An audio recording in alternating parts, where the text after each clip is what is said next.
È mercoledì 16 aprile, buongiorno Sicilia da Angelo Gagliano. E buongiorno anche da Lorena Dolci. Allora, fra poco andremo da Lorena per la consueta lettura dei quotidiani, ma intanto va segnalato che nella notte c'è stata una scossa di terremoto che ha in qualche modo svegliato gli abitanti della Calabria ma anche quelli della Sicilia. 3,27, scossa di magnitudo 4,8 della scala Richter, epicentro nel Basso Mar Ionio, un evento tellurico che è stato avvertito, come detto, non solo in Sicilia ma anche in Calabria. Allora, per avere qualche notizia in più, per cercare di capire l'origine anche di questo terremoto, ci colleghiamo con Raffaele Azzaro, il sismologo dell'INGV. Buongiorno intanto, dottore. Buongiorno a voi. Grazie per la levataccia che fa insieme a noi. Ci può dire che tipo di terremoto è stato? Allora, questo è chiaramente un terremoto di natura puramente tettonica. Come ha detto lei, la magnitudo è stata 4,8 e la profondità a cui abbiamo localizzato l'evento è a 48 km. Dunque, la localizzazione, diciamo, in pieno Ionio, al largo di Catania, una quarantina di chilometri, e poi esattamente a sud della Calabria, non è una localizzazione nuova per gli eventi che registriamo, perché diciamo con quella profondità sono dovuti ai processi geodinamici cosiddetti di subduzione. Quindi quella profondità cosa comporta in termini, diciamo, pratici? Un'ampia area di avvertibilità che, come è stato detto, copre buona parte della Sicilia orientale e della Calabria meridionale, ma tuttavia, a parte, ecco, l'avvertibilità piuttosto marcata, non si aspettano né solitamente si verificano effetti degni di nota, diciamo, di danneggiamento. Non ci sono state altre scosse subito dopo, perché almeno non sono state avvertite in maniera, diciamo, nitida da tutti noi. Insomma, ci siamo svegliati questa notte. Sicuramente non delle scosse, diciamo, rilevabili. Generalmente questo tipo di sismicità di natura profonda è caratterizzato da eventi sismici singoli, a differenza di quelli superficiali, come per esempio li conosciamo bene all'Etna, che solitamente sono organizzati in sciami o sequenze sismiche. Questi sono, diciamo, eventi che camminano, che si verificano da soli. Questa è la tipicità. La scossa di questa notte in qualche modo può essere ricollegata alle altre due che c'erano state invece ieri notte? No, assolutamente no. Parliamo di contesti abbastanza lontani in termini di distanza, e comunque i terremoti che registriamo in continuazione, compreso quello di questa notte, sono valori di magnitudo abbastanza modesti riferiti, diciamo, ai contesti crostali tettonici. Ben differente sarebbe stato se questo valore fosse stato di un evento localizzato all'Etna. Ricordo che nel 2018 il terremoto di Fleri aveva esattamente questa magnitudo. Dottor Azzaro, le chiedo, ma è stato un terremoto ondulatorio, sussultorio, come lo possiamo, nel movimento, come si può classificare? Allora, il movimento che si percepisce in termini di avvertibilità del terremoto dipende praticamente dalla posizione dell'osservatore, quindi per esempio delle persone che stavano a Catania, rispetto alla sorgente sismica, e come il treno d'onda si propaga dalla sorgente fino al punto di osservazione. In termini semplici, le prime onde sismiche che arrivano sono tipicamente quelle sussultorie, però da una certa distanza in poi non si percepiscono più, mentre si percepiscono molto meglio prevalentemente le onde S, che sono quelle che ci fanno avvertire quel senso ondulatorio dello scuotimento sismico. Quindi sì, è quasi una casualità di come viene avvertito, ecco. No, perché in molti hanno guardato subito al lampadario se per caso si stesse muovendo oppure no. In molti non hanno diciamo, avuto questa percezione. Si guarda in alto, si guardano gli occhi, si alzano gli occhi, però poi alla fine questa volta, se non nei piani alti, non si è avvertito questo tipo di... non si è osservato. Esattamente, nei piani alti in più c'è la naturale oscillazione dell'edificio che amplifica naturalmente questo carattere di oscillatorietà. Bene, grazie allora per essere stato con noi a Buongiorno Sicilia, a Raffaele Azzaro, sismologo dell'INGV di Catania. Diciamo che è stata una scossa, possiamo ribadirlo, una scossa isolata. Sì, assolutamente, assolutamente. Molto bene, grazie. Grazie a voi, buona Grazie, giornata, buon lavoro grazie. e una buona giornata. Adesso riprendiamo quella che è la nostra normale programmazione e cominciamo con i servizi che ci portano ancora alle indagini che riguardano i fiancheggiatori di Matteo Messina Denaro. Emergono nuovi retroscena, nuovi fiancheggiatori, come detto. La Procura di Palermo è al lavoro e vediamo i particolari in questo servizio. Arresti e condanne continuano a fioccare sull'entourage di Matteo Messina Denaro. Esponenti della sua famiglia, amanti, persone che hanno prestato l'identità al boss o che gli hanno offerto un rifugio. Il lavoro, ribadisce spesso il procuratore di Palermo De Lucia, non è finito. Lo dimostra l'arresto di Floriana Calcagno, amante, postina, staffetta e scorta del boss negli ultimi mesi. Per la procura di Palermo la donna avrebbe fatto parte della ristretta rete di soggetti totalmente asserviti al latitante. Lui la chiamava Luce oppure Fly e segnava in rosso sul calendario i loro incontri. Con la professoressa di matematica, oggi cinquantenne, il boss passava intere giornate fuori casa, andava al ristorante, veniva ospitato. Eppure, 5 giorni dopo la cattura del capomafia avvenuta il 16 gennaio del 23, la donna si presenta ai magistrati per spiegare che quell'uomo visto in TV lei lo conosceva, ma come Francesco Salsi, un anestesista in pensione. Ben altra storia raccontano gli appunti del boss, le lettere dell'altra amante e le immagini di videosorveglianza. Eccoli insieme, Messina Denaro con un foulard rosso, la Calcagno al suo fianco. Li vede passare anche l'altra amante, la maestra Bonafede, che inchioda la rivale con le sue parole al veleno. Un boss circondato da donne che lo adorano, anche se nei diari per la figlia lui scriveva: una donna intelligente non me la filo neanche di striscio. Se la dolce vita del latitante è in parte scritta, manca ancora da capire dove si trova parte del suo patrimonio, che fa gola a tanti. E mentre gli inquirenti sono al lavoro, Cosa Nostra non resta certo a guardare il vuoto lasciato dalla scomparsa del boss.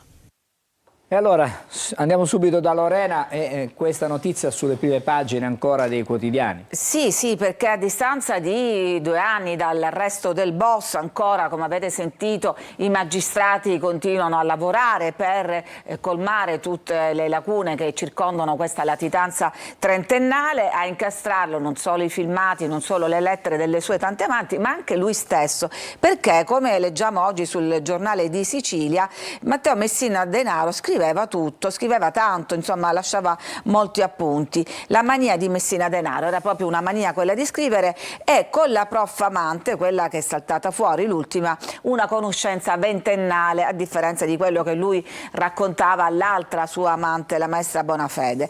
Ma parliamo appunto di questa mania di prendere appunti su tutto, tra pizzini, agendine e calendari. Questa abitudine ora pesa nelle indagini sui numerosi fiancheggiatori individuati dopo la sua cattura, e pesa anche su Floriana Calcagno, la professoressa arrestata lunedì con l'accusa di essere non solo una delle amanti di Messina Denaro, ma anche una figura cardine della rete di protezione. Gli inquirenti sono convinti, mettendo insieme anche altri elementi dell'inchiesta, di avere le prove di una conoscenza tra la donna e il boss quasi ventennale.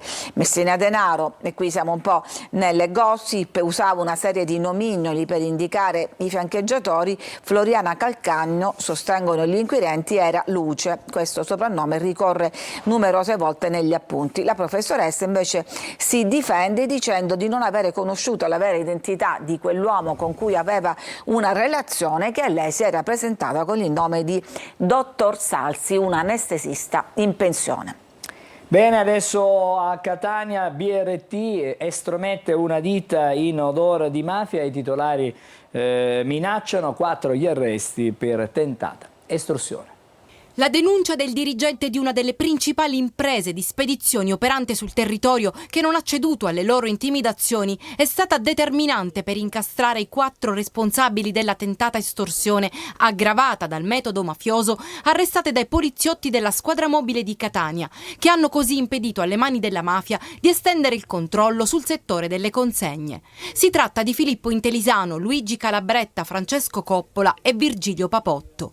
Il responsabile della BRT, azienda di spedizioni e logistica, dopo l'interruzione dei rapporti commerciali con la Gifra, società che si occupa di facchinaggio e movimento merci nel capoluogo etneo, è stato portato da Calabretta e Coppola in casa di Intelisano, all'epoca sottoposto ai domiciliari. Sebbene non rivestisse formalmente alcuna carica societaria, l'uomo ha minacciato il dirigente di gravi ritorsioni sull'azienda di spedizioni e sugli amministratori, qualora i rapporti economici non fossero proseguiti regolarmente. Gli inquirenti nel corso delle indagini hanno appurato che il pregiudicato è figlio di Giuseppe Intelisano, storico appartenente al clan Santa Paola Ercolano, e che Calabretta e Coppola, dipendenti della Gifra, sono anche cognati di Filippo Intelisano. Dall'attività investigativa sono emerse ripetute intimidazioni e minacce da parte di Papotto, cognato di Giuseppe Intelisano e amministratore di fatto della ditta di facchinaggio, nei confronti dell'impresa di spedizione, affinché revocasse la risoluzione del contratto di appalto o per ottenere in alternativa un'indennità di buonuscita in denaro e appalti in altre regioni italiane.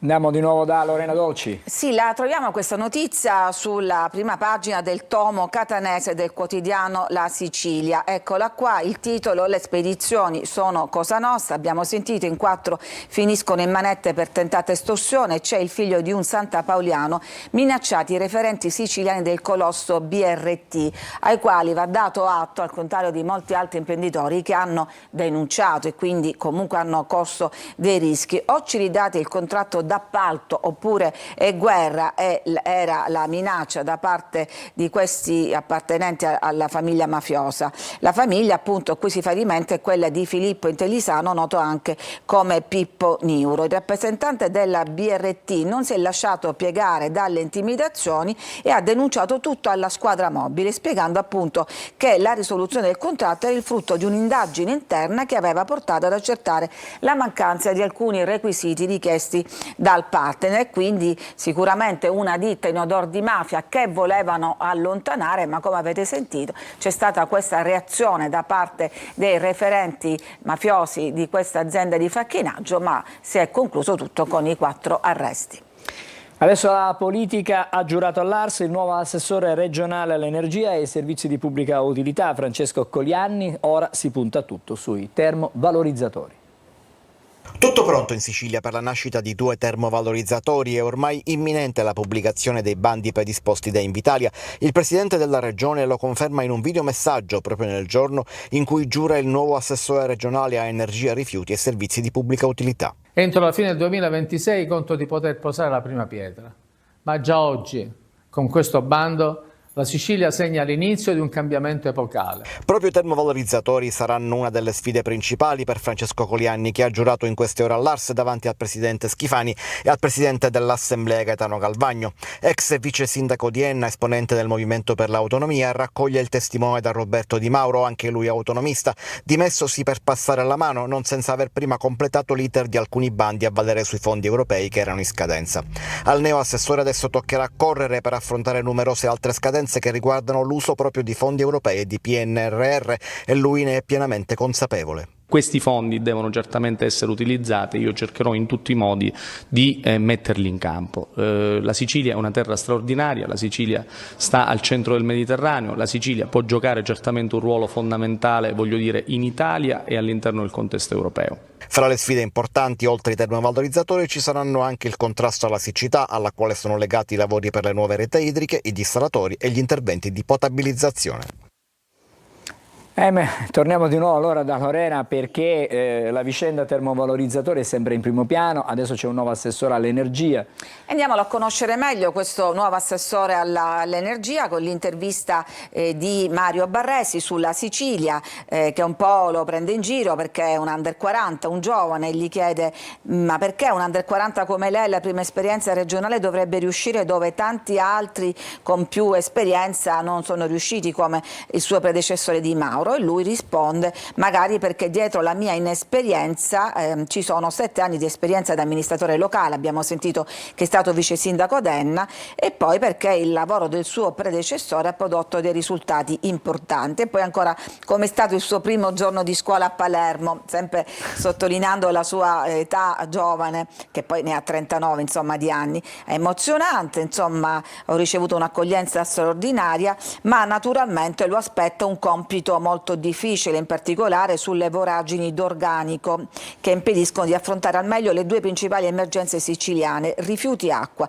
L'assessore replica che l'assessorato sia sotto organico è un dato oggettivo, ma questo non significa che chi è lì dentro sia scarso, né che i vuoti non possono essere colmati al più presto. Ci lavoreremo con il pieno sostegno del Presidente. Di Mauro è comunque riuscito a far camminare questa macchina e negli ultimi tempi ha prodotto degli avvisi importanti da cui si può ripartire. Io vorrei riuscire a ribaltare questa prospettiva, cioè passare dall'emergenza all'innovazione, che poi appunto è la denominazione di questo assessorato che si chiama anche Energia. È la chiave di volta dello sviluppo futuro dell'isola, dice ancora Francesco Colianni, che oggi sarà a Ecomed a Mister Bianco ad un'iniziativa sull'idrogeno verde, sulla quale il governo Schifani si è già scommesso creando un osservatorio con le università. Ecco, dice il nuovo assessore, vorrei che l'approccio fosse questo: non soltanto inseguire le emergenze, ma programmare all'insegna dello sviluppo e appunto dell'innovazione. Grazie, adesso andiamo a Giarre, commozione e dolore per l'ultimo saluto all'ortopedico ed ex assessore Giovanni Finocchiaro e alla moglie Serafina Cantarella, morti in un terribile schianto sulla A29, la Palermo-Trapani. Era un dottore meraviglioso, umano soprattutto. Persona conosciuta e soprattutto per la disponibilità che lui metteva verso tutti. Commozione e dolore a Giarre per l'ultimo saluto ai dottori Giovanni Finocchiaro e Serafina Cantarella, morti tragicamente sabato scorso sulla A29 in uno scontro tra la moto su cui viaggiavano e un'auto. In centinaia hanno atteso l'arrivo delle salme davanti al Duomo, dove si sono svolti i funerali di una coppia amata e ben voluta da tutti.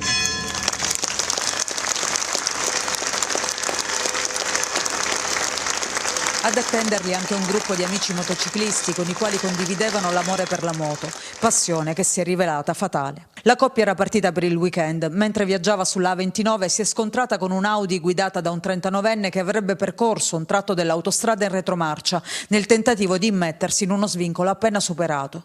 Il violento impatto è costato la vita ai 2 giarresi.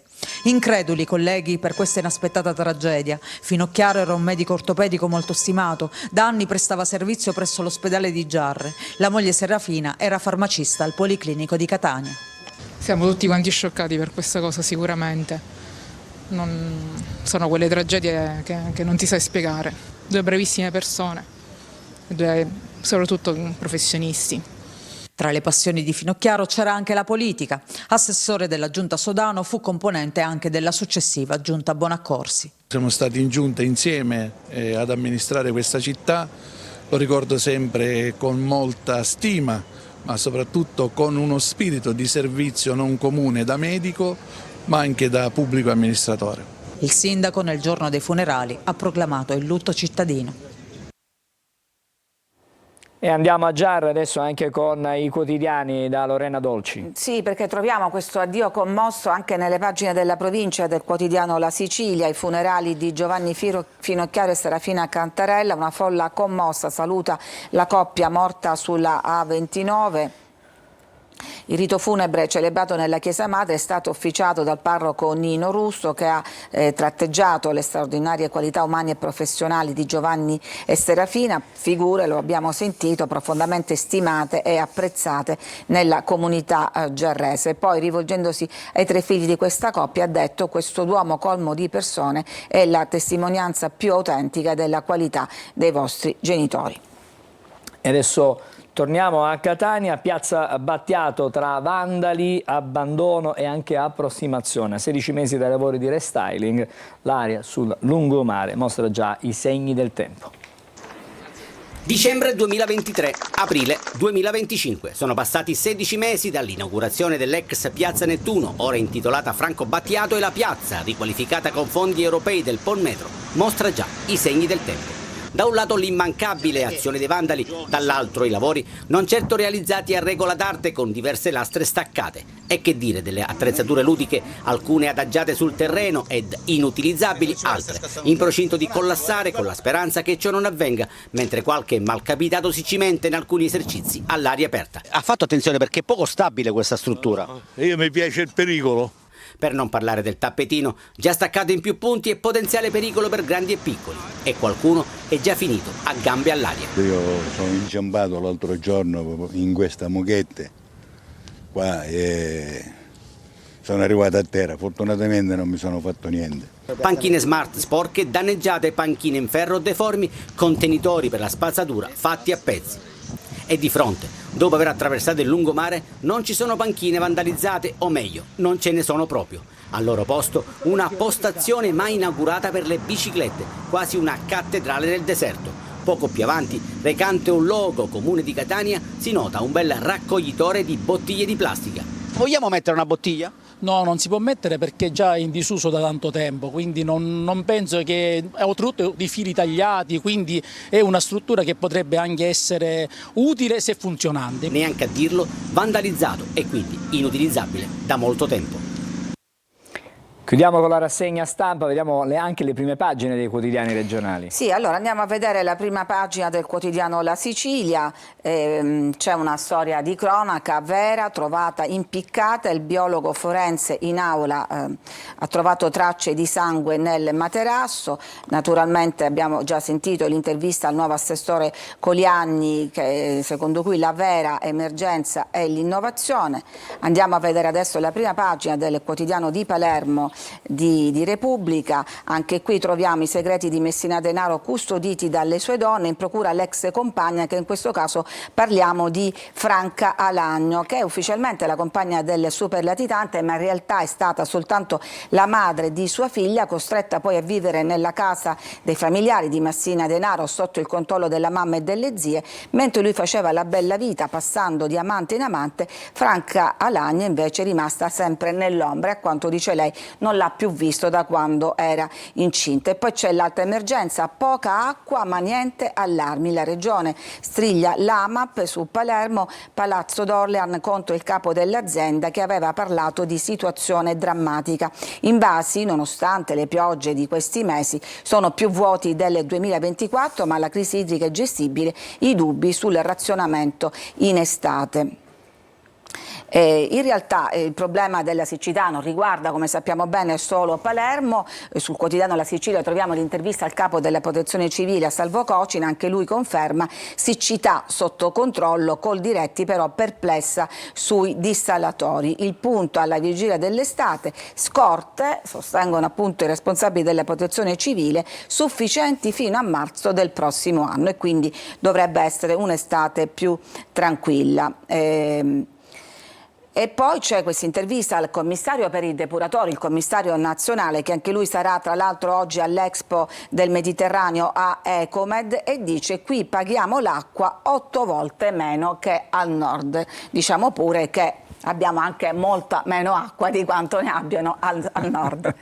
Grazie Lorena. Adesso ci colleghiamo con la Polstrada. Siamo andati un po' lunghi, considerato anche che abbiamo fatto il collegamento con gli NGV per parlare proprio della scossa di terremoto di questa notte. Con noi in collegamento abbiamo Massimiliano Fiasconaro, il sostituto commissario a Sant'Agata di Minitello. Siamo in provincia di Messina. Buongiorno commissario.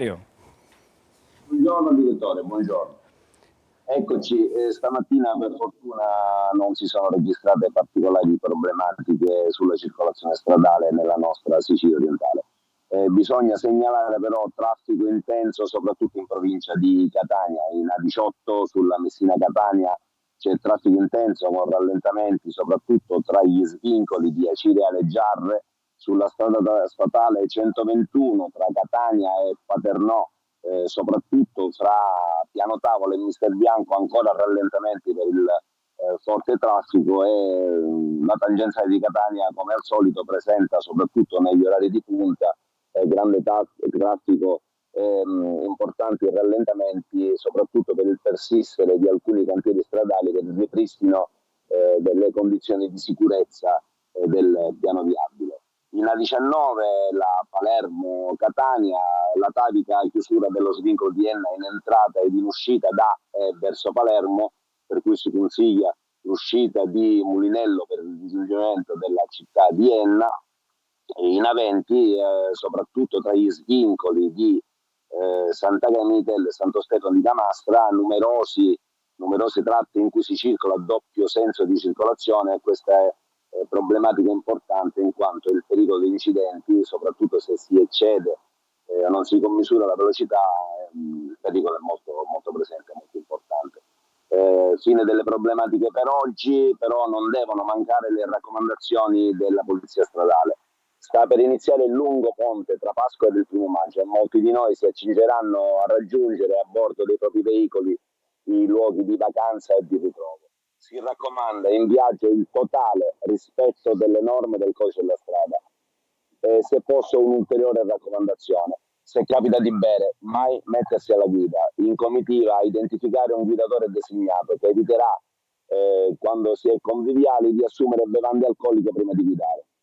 Si raccomanda ancora il rispetto delle norme del codice della strada. L'impianto viario è regolato perfettamente da segnaletica. Se tutti rispettassimo il codice della strada non si verificherebbero incidenti, niente lesioni, niente morti. Sembra utopia, ma è un risultato che dobbiamo assolutamente prefiggerci.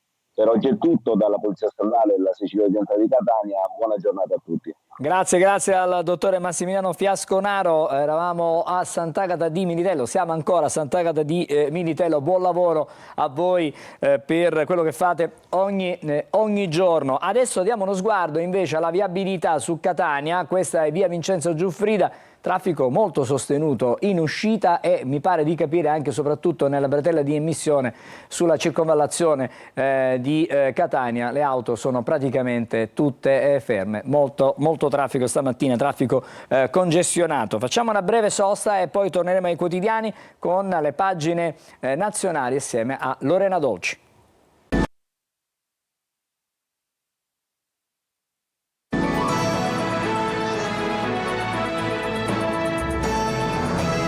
Insieme a Buongiorno Sicilia c'è un aggiornamento dalle agenzie: finanziamenti illeciti con false buste paghe. 5 arresti a Palermo, l'organizzazione criminale truffava poste italiane. L'indagine è stata condotta dal Centro Operativo per la Sicurezza Cibernetica in Sicilia Occidentale, proprio dalla Polizia di Stato, coordinata dalla Procura della Repubblica di Termini Imerese. Aggiornamenti chiaramente nel corso dei nostri telegiornali. Torniamo alla rassegna stampa, quella nazionale, con Lorena Dolci. Ed ecco, andiamo a vedere le prime pagine dei giornali che sono dedicate ancora alla guerra dei dazi, in particolare con il gelo che ha imposto Trump alla proposta dell'Unione Europea e poi anche alla risposta da parte della Cina. C'è poi il tentativo di zittire il dissenso da parte delle università con il taglio dei finanziamenti deciso da Trump, lo strappo sull'Ucraina per restare sullo scenario internazionale, mentre in Italia tante notizie di cronaca e poi c'è anche l'intervento al Presidente, al Capo dello Stato Mattarella, che come leggeremo è un intervento programmato. Ma cominciamo dunque dal Corriere della Sera. Zero dazi, Trump gela l'Unione Europea. Strappo al G7, gli USA con Mosca, niente firma sul documento di condanna per la strage di Sumi in Ucraina. Tensione invece sulla proposta di Bruxelles per auto e industria. La Premier Meloni dice: viviamo ovviamente una fase difficile.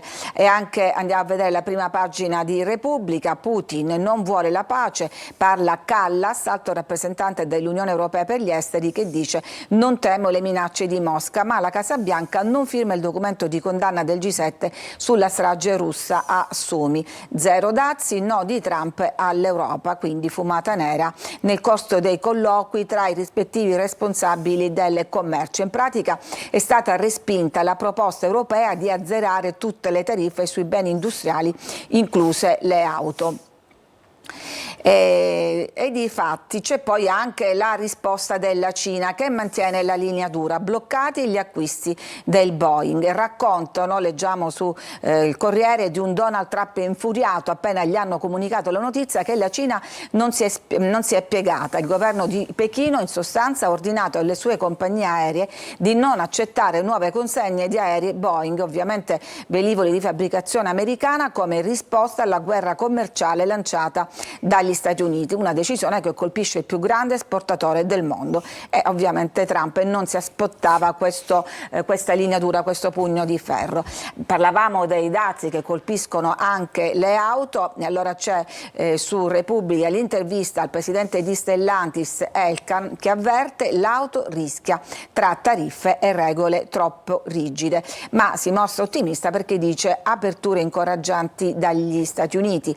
Il messaggio all'Europa invece è elettrificazione irrealistica, non è troppo tardi per intervenire, quindi un po' una frenata sull'auto elettrica. Gli incentivi all'acquisto, dice ancora Elkann, sono stati ritirati in modo brusco e le colonnine di ricarica sono inadeguate, i consumatori tardano a passare all'elettrico.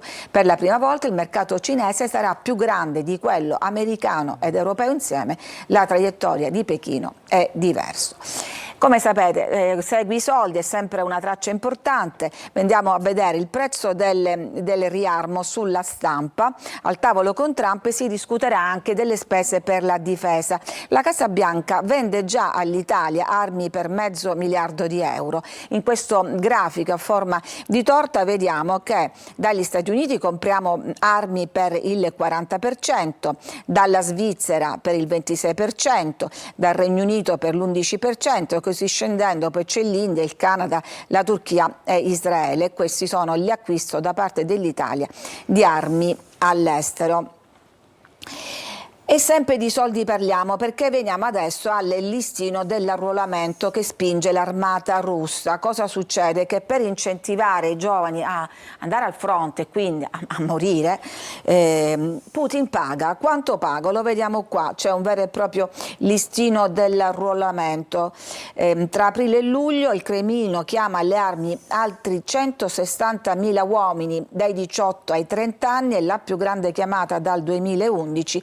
L'età massima dei coscritti è stata alzata da 27 a 30 anni ed ecco qui guadagni e ricompense, ci sono 58.000 euro l'anno, la paga dei soldati a contratto, 530, c'è proprio un listino, 535 per ogni chilometro di avanzamento, quasi oltre 2.000 per ogni elicottero abbattuto, oltre 5.000 per ogni tank distrutto, 143.000 alla famiglia, più una pensione in caso di morte. Sembra un po' i premi dei videogiochi.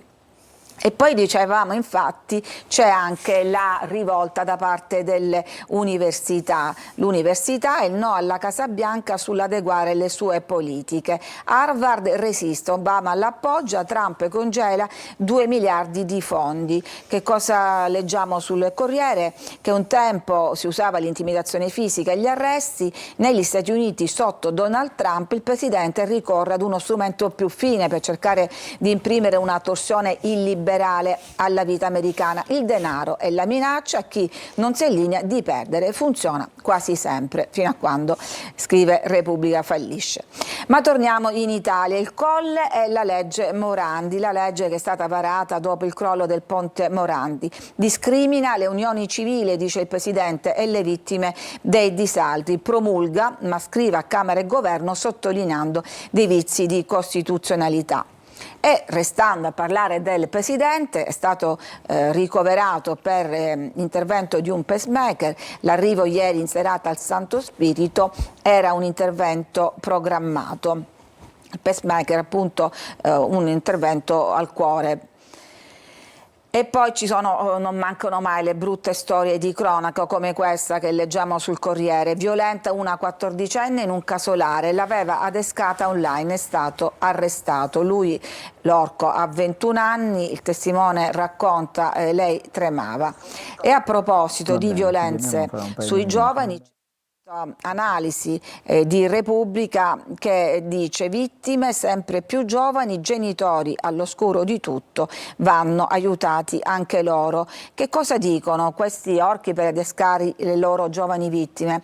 Lo sai mantenere un segreto oppure ti fidi di me? Per arrivare al dopo questa cosa sarai più grande. Nel manuale degli adescatori sono le frasi più ricorrenti, toccano cioè le corde più intime e fragili di un adolescente, quelle della fiducia, fiducia, del rapporto esclusivo, quello in pratica di farle sentire grandi. E non è facile per dei genitori riuscire a controllare la conversazione online dei figli. Cosa risponde l'esperto? È vero, però dobbiamo essere consapevoli che se un adolescente riesce a percepire un qualche tipo di rischio anche dal mutamento dei temi di una conversazione, non è così per i più piccoli. Sotto i 14 anni non sono in grado di cogliere questi segnali, e la ragazzina che ha subito violenza a Busto Arsizio aveva appunto solo 14 anni. Ancora sulla cronaca, una coppia cinese uccisa a Roma, l'ombra della faida del tessile. Sapete che il mondo cinese è un mondo parallelo, un mondo a parte che raramente si interseca con quello nazionale, ed è lì in questo caso che bisognerà cercare gli assassini. Un 53enne e la sua compagna sono stati freddati da un killer al Pigneto, un quartiere di Roma, un'esecuzione nella guerra delle grucce, cioè dei laboratori del distretto tessile, in cui molti cinesi sono appunto impegnati. E poi Chris Martin e la depressione. Chris Martin, leader dei Coldplay, confessa in un video che è diventato virale che anche lui soffre di depressione. I suoi consigli: scrittura libera e meditazione, mi aiuto con libri, film e balli. Ha postato questo video sui social da Hong Kong, dove la banda è in concerto, e ha raccontato le proprie strategie contro la depressione, che magari saranno utili anche a tanti giovani che amano e seguono i Coldplay. Grazie Lorena, torneremo da te con i quotidiani più avanti. Intanto ci sono altre notizie, altri aggiornamenti. A Catania un ignobile furto nella sede dell'associazione Vita 21. Ignoti si sono introdotti nella struttura di via Urzì, nel quartiere Picanello, rubando elettrodomestici ed una trentina di colombe personalizzate e realizzate dai ragazzi con sindrome di Down. Adesso ci fermiamo, pochissimi minuti, e poi il primo dei collegamenti della nostra mattinata. Bentrovati da Nikos Chiodetto, un aggiornamento con le previsioni per mercoledì sull'Italia, con il maltempo su parte del centro-nord Italia, soprattutto nord-ovest e Sardegna, piogge anche battenti copiose. Le restanti zone del sud invece saranno molto ai margini. Sulla Sicilia difatti tempo in prevalenza stabile, un po' di variabilità, non escludiamo sporadici piovaschi, un contesto comunque di tempo tutto sommato non così male, anzi non mancheranno dei bei momenti soleggiati. Temperature estive in alcune zone fino a 27-28 gradi per i venti di scirocco che soffieranno sostenuti, i mari generalmente mossi o molto mossi. Nel corso di giovedì cambia la situazione, transita un fronte al sud Italia, quindi tempo più incerto, anche qualche rapido piovasco più probabile sulla parte a nord dell'isola. I venti questa volta piegheranno da ovest con sempre mari mossi o molto mossi, ma ci attendiamo un generale calo delle temperature. Maggiori dettagli sulle vostre località scaricando l'app di Trevi Meteo.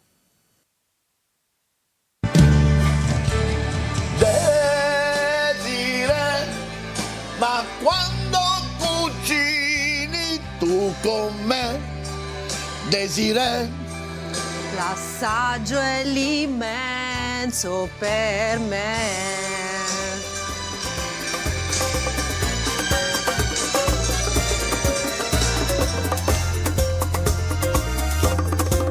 Tutti i giorni su Antenna Sicilia. E allora torniamo di nuovo in diretta. Buongiorno Sicilia, abbiamo a Siracusa, lo vedo già sui monitor di servizio, Francesco Aloi. Buongiorno Francesco, con te c'è Giuseppe Rosano che è il presidente di Noi Albergatori Siracusa. Il tema è quello chiaramente del turismo in Sicilia, in particolare stamattina su Siracusa, in vista anche della Pasqua che arriva nel weekend. Sì, ciao Angelo, buongiorno Sicilia, noi siamo a Ortigia, centro storico di Siracusa, tra le mete più gettonate per questo lungo ponte di Pasquetta, che include anche il 25 aprile. E la conferma ce la dà il nostro ospite, Giuseppe Rosano, buongiorno. Buongiorno a tutti. E allora, il trend è più che positivo, ce lo conferma? Sì, certo che sì, almeno per le festività di Pasqua, e poi abbiamo abbinato anche il 25 di aprile, il 1° maggio, sono tutti sicuramente eventi, una la tradizionale Pasqua, gli altri i ponti, che stanno veramente richiamando un sacco di turisti nella nostra città, Siracusa, ma soprattutto sono gli stranieri quelle che è la parte vincente di questa statistica. Perché E infatti gli italiani sono meno degli stranieri. sì, in questo momento sì, ma anche lo scorso anno è stato così. Noi su 1.220.000 soggiorni che abbiamo avuto a Siracusa, il 67% è stato di turisti stranieri. E come si sa, noi non dico preferiamo, ma sappiamo che i turisti stranieri sono turisti che spendono di più, sono alto spendenti, e quindi questo va bene per l'economia anche siracusana.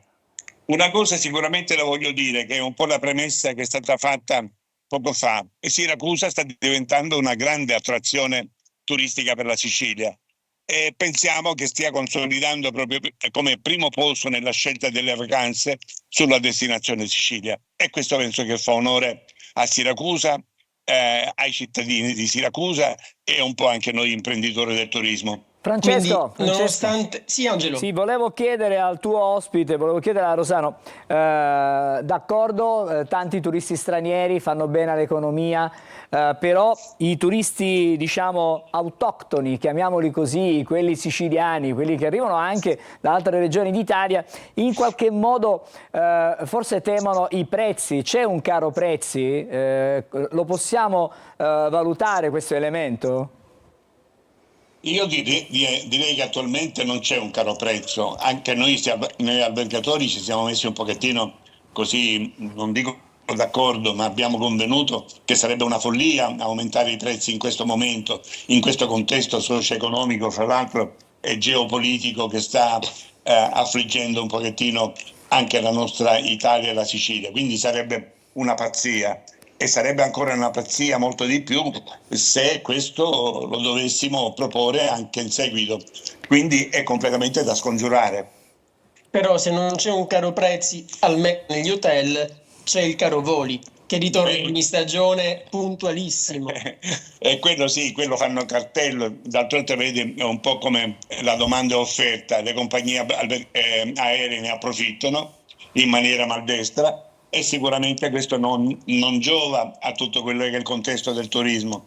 Basti pensare che se una famiglia si deve spostare da Milano, 4 persone, spende più quasi 2.000 euro, io non penso che sia sicuramente una cosa proponibile per fare turismo in Sicilia e soprattutto nella nostra città, Siracusa. Diciamo che conviene andare a New York piuttosto che andare a Siracusa. Sì, certo che sì. Attenzione, adesso ci sono i voli dagli Stati Uniti, il 22 maggio aprirà la rotta fra il Kennedy di New York e il Fontana Rossa di Catania, e se vede un biglietto si può acquistare anche a 300 euro. E per venire da Milano a Catania in questo periodo ce ne vogliono 500. E appunto questa rotta nuova tra Catania e gli Stati Uniti servirà in qualche modo alla Sicilia, a questa zona sud-orientale soprattutto, perché vi attendete numeri importanti da quelle zone lì. Soprattutto gli americani, perché questa è una rotta dedicata agli statunitensi, e quindi se il clima si raffredderà con i dazi e con tutto quello che sta succedendo, noi ci aspettiamo, almeno stando alle prenotazioni, un flusso di americani veramente rilevanti. Così come lo sono gli inglesi, che sono già arrivati in maniera copiosa, i tedeschi, i francesi, gli stessi spagnoli, e poi abbiamo anche un turismo che si sta rafforzando con la Cina e con la Corea.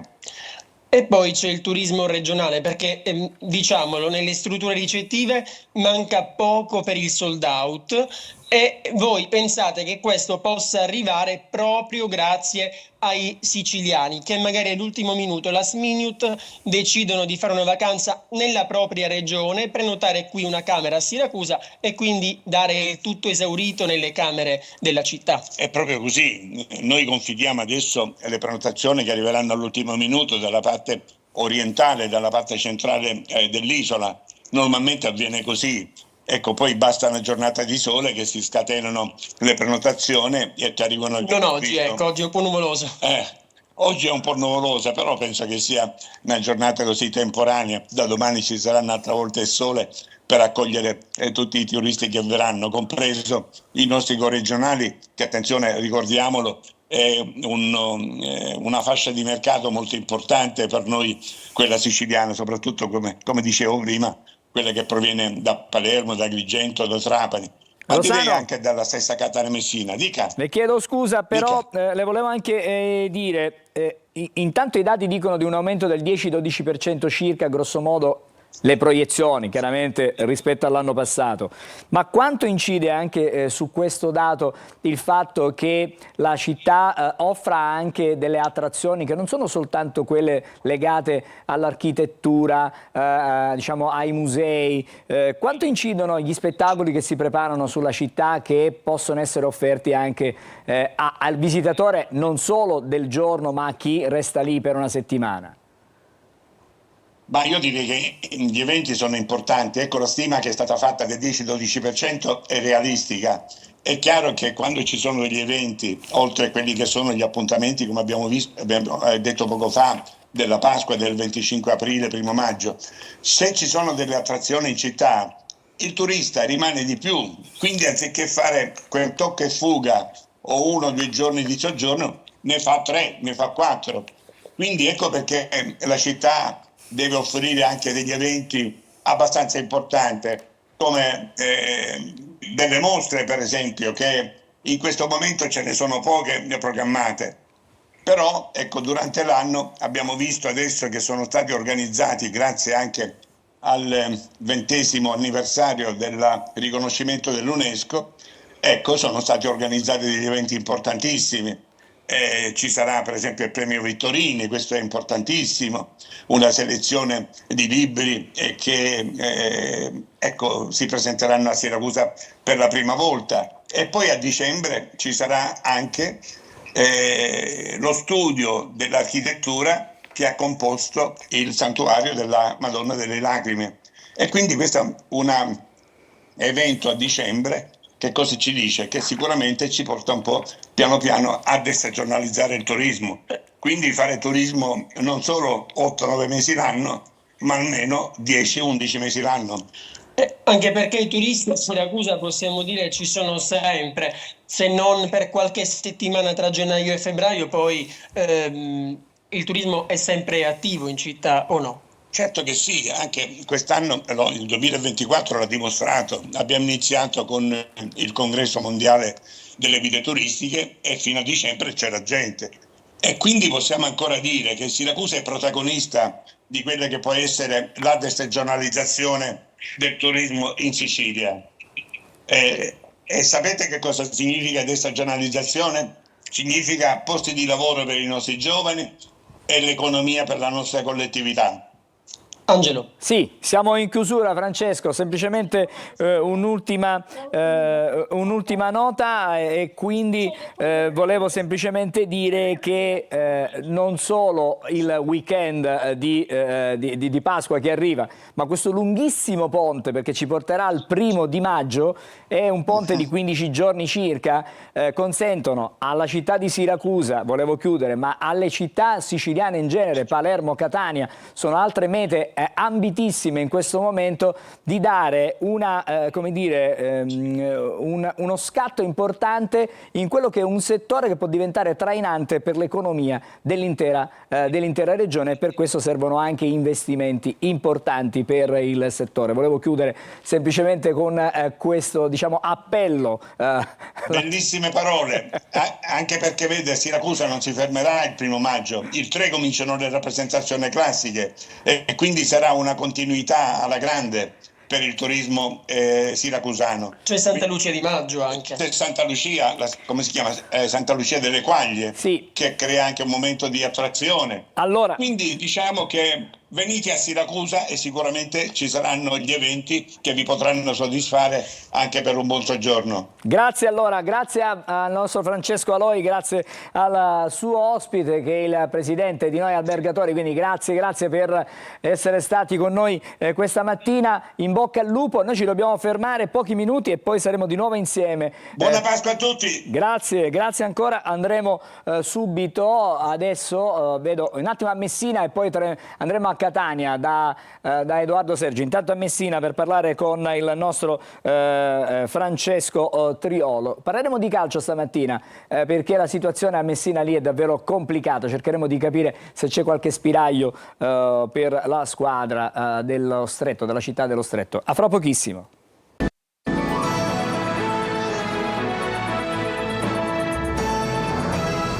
Di nuovo in diretta come annunciato, adesso andiamo a Messina, c'è il nostro Francesco Triolo. Buongiorno Francesco.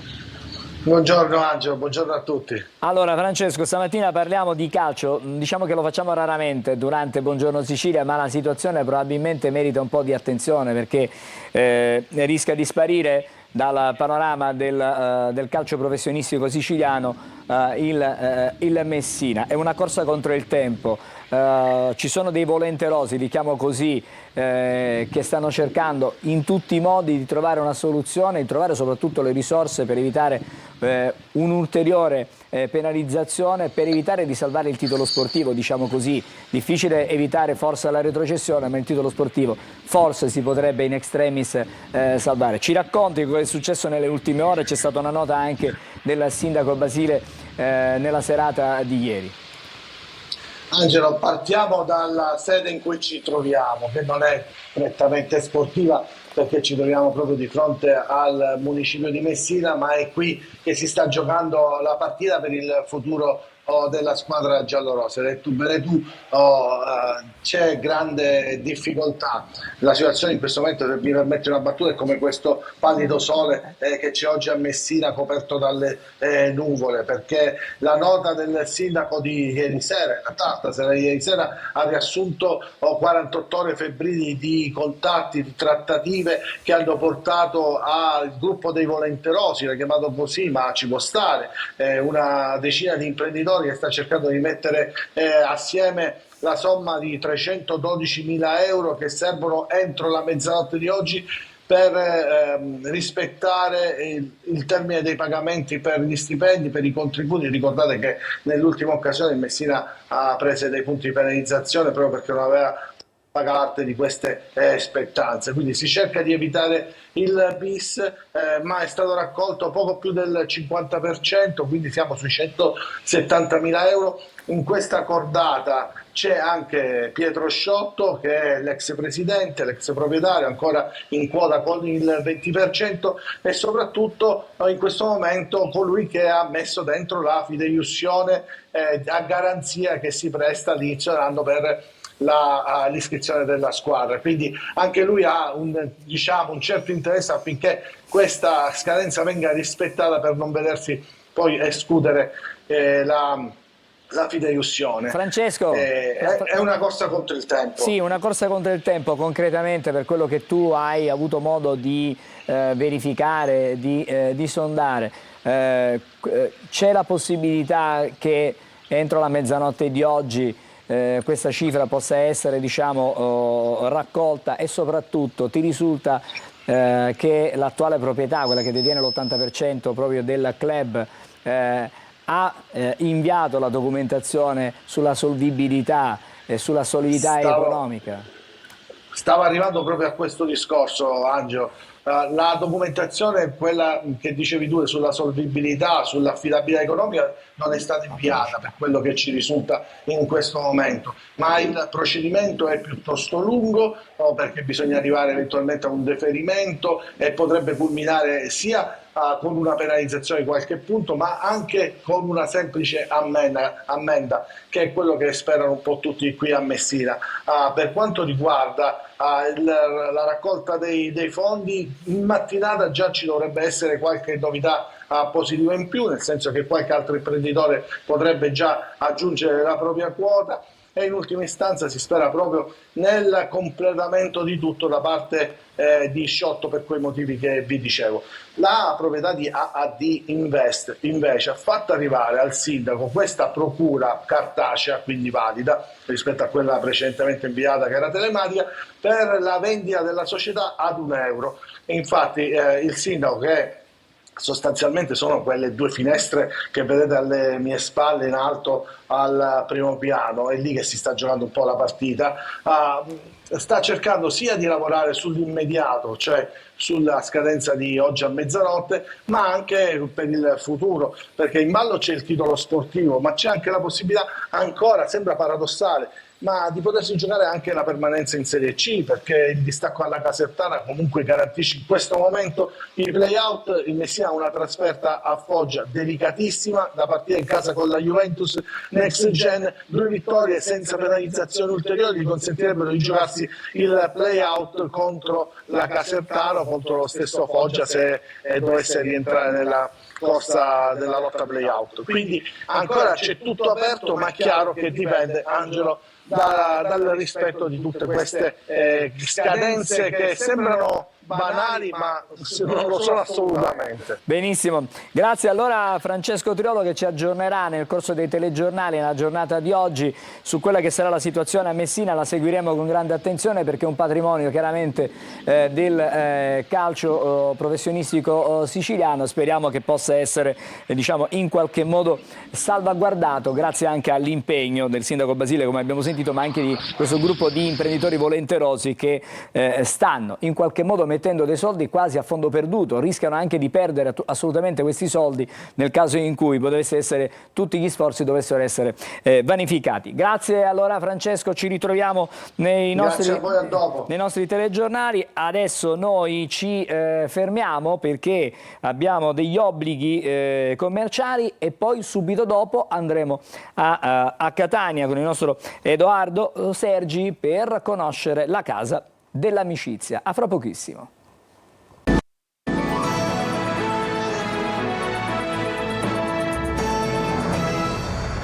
Rieccoci di nuovo insieme a Buongiorno Sicilia. Come annunciato, adesso conosciamo la Casa dell'Amicizia. Che cos'è la Casa dell'Amicizia? È un rifugio solidale nato a Catania grazie anche diciamo alla collaborazione tra la comunità di Sant'Egidio e l'Università di Catania, che ha in qualche modo messo a disposizione questi locali. È stata inaugurata il 9 di aprile.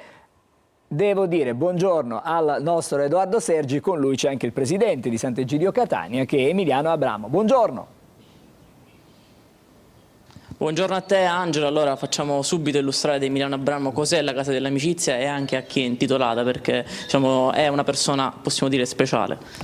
Buongiorno, grazie per l'invito e buongiorno a chi ci segue. La Casa dell'Amicizia è una casa, ovvero un luogo familiare, è una porta aperta nel cuore della città e dove chi è in condizione di bisogno può affacciarsi, in modo particolare qui si risponde al bisogno alimentare, con oltre 1500 persone che Sant'Egidio serve in questo luogo, ma è anche un posto dove ascoltare le persone e tra questi anche i catanesi. Tante persone bussano anche a questa porta per poter immaginare con Sant'Egidio un impegno solidale per la città. Avete detto bene, avete fatto bene a ricordare l'Università di Catania. Questo posto nasce con una piccola bottega che l'Ateneo ha messo a disposizione per accogliere le donne e i bambini ucraini che arrivavano a Catania subito dopo lo scoppio della guerra, in una migrazione tutta al femminile, perché gli uomini rimanevano e rimangono al fronte.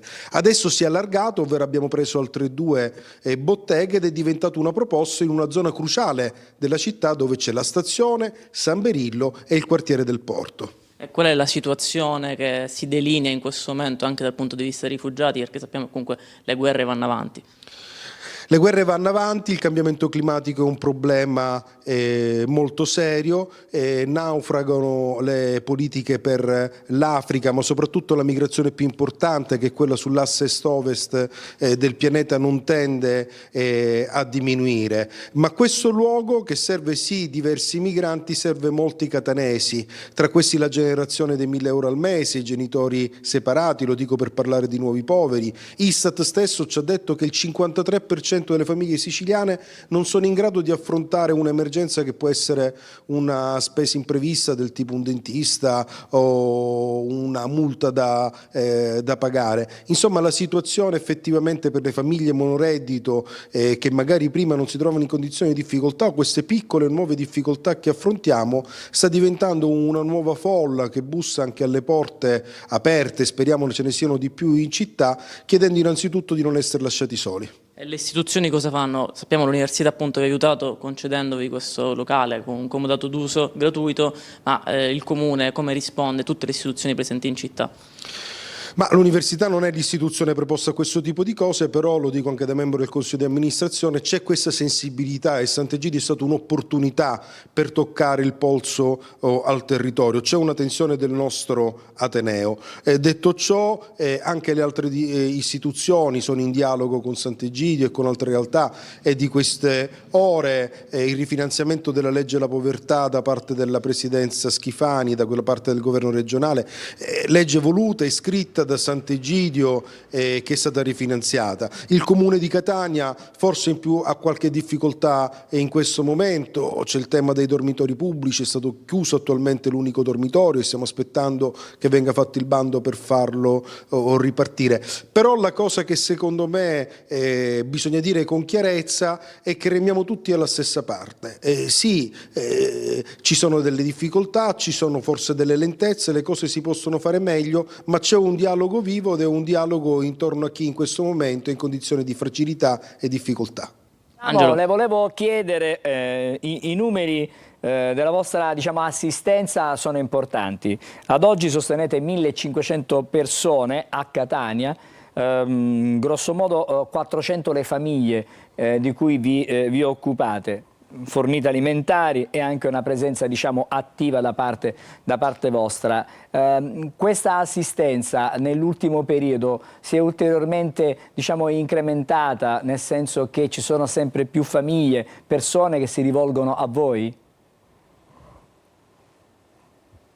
Questa assistenza è cresciuta, ovvero la richiesta soprattutto è cresciuta e quindi ampliare questi locali ha voluto anche dire guardate che noi ci siamo e sono convinto che se ci rivedremo tra qualche mese i numeri che la comunità vi proporrà per leggere questo luogo saranno più ampli perché la povertà che noi tocchiamo è una parte rispetto a quella della città. Permettetemi di ricordare anche le tante cene itineranti che Sant'Egidio propone 3 volte la settimana, proprio ieri una di queste è stata ospitata non in giro per la città ma nella nostra sede ai tanti senza tetto che oramai sono passati da poco più di 50 prima della pandemia a un conto di circa 100-110 persone da parte della prefettura. Con San Berillo che ospita centinaia di migranti siamo vicini ai 500 senza tetto in città.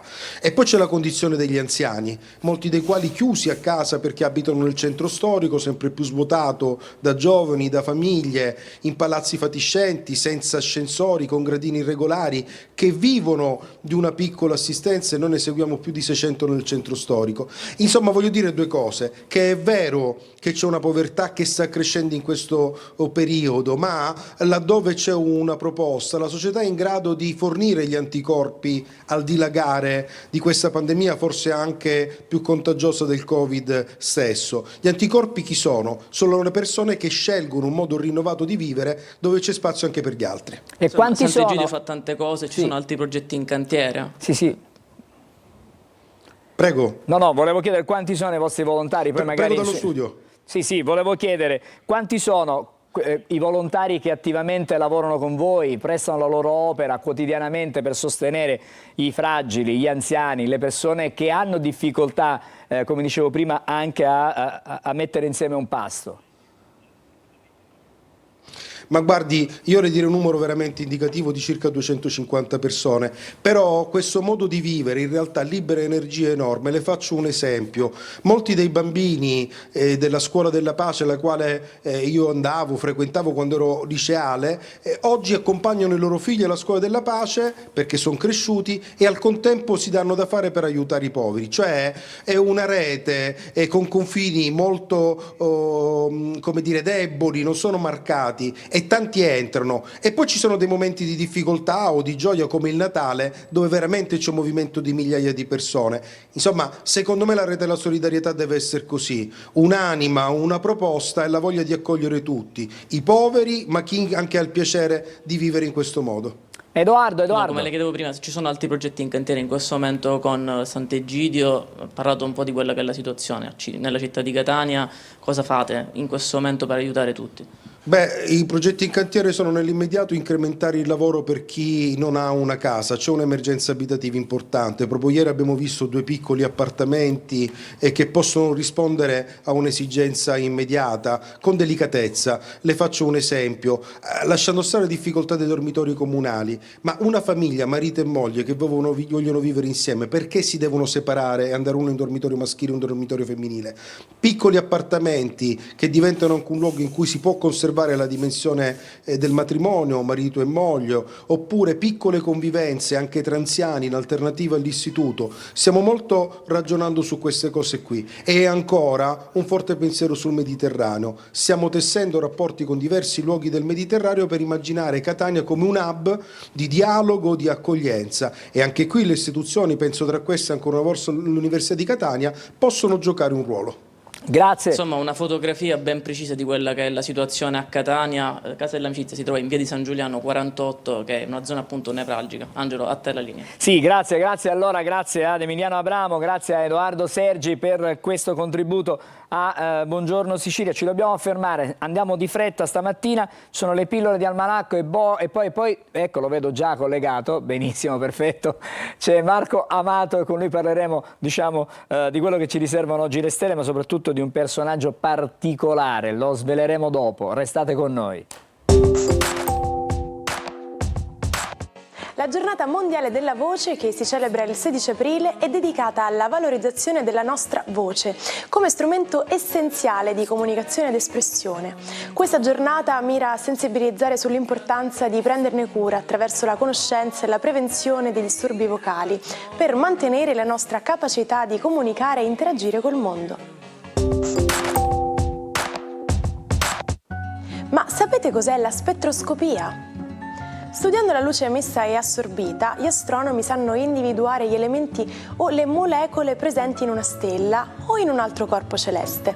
La tecnica utilizzata si chiama spettroscopia e scompone le radiazioni elettromagnetiche nelle varie lunghezze d'onda, proprio come succede grazie al prisma presente nella nota immagine di copertina dei Pink Floyd.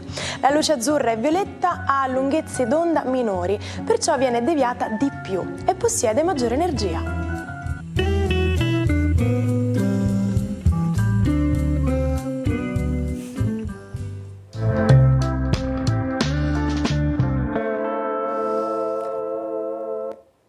E allora ritroviamo Marco Amato. Buongiorno Marco e bentornato. Buongiorno Angelo, grazie, buongiorno Sicilia. Allora, tazzina molto particolare, stilizzata con un doppio colore, bianco e blu.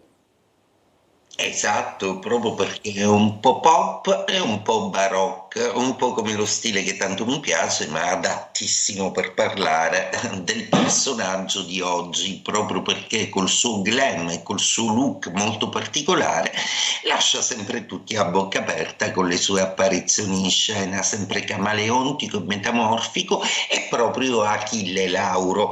Ebbene, Achille ha appena fatto uscire il suo nuovo album Persone comuni mortali e ha già omaggiato Antonello Venditti per le strade di Roma, quindi un inno ad una sua nuova frontiera musicale che stupisce sempre più proprio per il fatto di essere avveniristica e nuova. La sua ricerca estetica e musicale è assolutamente legata al suo segno zodiacale, il segno zodiacale del Cancro. Ebbene, il segno della Luna fortuna e della magia è trifasico e cambia umoralmente più volte lungo il corso di una giornata. Il cancro è anche il segno della magia, della protezione della casa e della famiglia. Ebbene, la profondità di questo segno d'acqua nasconde molti misteri, ma quello che è importante astrologicamente è che Giove si tradurrà in cancro nei prossimi mesi e già si sente l'avvento di questo, ovvero quando Giove entra in un segno zodiacale, quello diventa l'anno del segno zodiacale. Giove è il coefficiente di grande fortuna, di abbondanza e di espansione, e quindi a tutti i cancro come Achille Lauro auguro a tutti questa espansione che Giove porterà. Oggi è una giornata molto importante per l'astrologia, poiché Mercurio torna in Ariete. C'è stato il suo moto retrogrado, ha iniziato quello diretto dai Pesci e ritorna nel segno zodiacale primario. Quindi oggi la comunicazione per tutti i segni zodiacali sarà assolutamente importante, immediata, diretta, più sicura, in particolare per i segni zodiacali di fuoco, Ariete, Leone e Sagittario, ma anche per Acquario e Gemelli. Ma cosa accade sulla ruota zodiacale? Ariete, per voi Mercurio torna, quindi torna la voglia di comunicazione e soprattutto la capacità di esternare sentimenti. Toro, è un Mercurio che vi porta notizie inattese, mentre invece per i Gemelli le notizie con Mercurio si fanno più forti, veloci, immediati, e la comunicazione, proprio perché voi siete uno dei segni zodiacali di Mercurio, si fanno assolutamente vincenti rispetto a un'operazione di gruppo. Cancro, inizia una quadratura di Mercurio, quindi cari Cancro, attenti a come vi muovete e a cosa dite. Leone, trigono per voi, quindi ottimo, torna una capacità comunicativa soprattutto al lavoro, dove avete da recuperare alcuni rapporti. Vergine, Mercurio si fa più attivo, Mercurio sovrintende al vostro segno zodiacale, per cui si fa assolutamente più energico e forte. Vi serviva, non potete essere sempre diplomatici. Bilancia, a proposito di diplomazia, Mercurio è in opposizione, quindi accettate le critiche perché qualcuno magari vi vorrà dire qualcosa. Scorpione, è un Mercurio che abbandona il trigono d'acqua, quindi vi lascia un po' da soli con voi stessi e con i risultati della vostra comunicazione. Riflettete, meditate, analizzate. Sagittario, più sicuri, più amati, con più dichiarazioni affettive nei vostri confronti, quindi più paghi del vostro mondo affettivo, relazionale e comunicativo. Capricorno, inizia per voi una quadratura, quindi il Capricorno, dopo aver detto tutto, adesso deve un po' incassare critiche, commenti, ma soprattutto avere la capacità di ascoltare. Acquario, per voi questo Mercurio è assolutamente positivo e vantaggioso, proprio perché diventa un Mercurio comunicativo che vi fa relazionare a tanti amici nuovi, a tante conoscenze che iniziano un nuovo percorso. Pesci, Mercurio esce dai vostri gradi nei quali si confonde un po', quindi adesso i pesci saranno più diretti, immediati e un po' meno diplomatici, quindi attenzione a non farli irritare. E detto questo, auguro a tutti una splendida giornata. Buongiorno Angelo e buongiorno Sicilia. Grazie Marco, ci ritroviamo domani mattina. Adesso torniamo da Lorena Dolci ai quotidiani con una curiosità.